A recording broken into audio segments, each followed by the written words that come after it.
நீங்க பேசாதீங்க. காசு பணம் இல்லாதவன் ஏழை மகன்தான். அவன் காட்டோரமா ரோட்டோரமா படுத்து தூங்குறான். சொத்து சொகம் உள்ளவனும் செல்வ மகன்தான். அவன் பஞ்சு மெத்த போட்டி எது மற்ற பேர்களுக்கு ஏது கவலை. காசு வச்சிருந்தா 100 கவலை. இங்கு ஆசை வச்செல்லாம் அமைதி இல்லையே. வீசுகாரருங்க என்ன வேலை அது என்ன வேலை?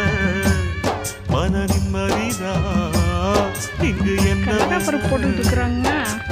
தண்ணி எடுத்துட்டாங்க. மடம் உடஞ்சு போயிட்டே இருக்கு. 2 பேரும் எடுத்து மாத்தி தண்ணி கட்டிட்டு இருக்காங்க. ஆனா மடம் நிக்கவே மாட்டேங்குது.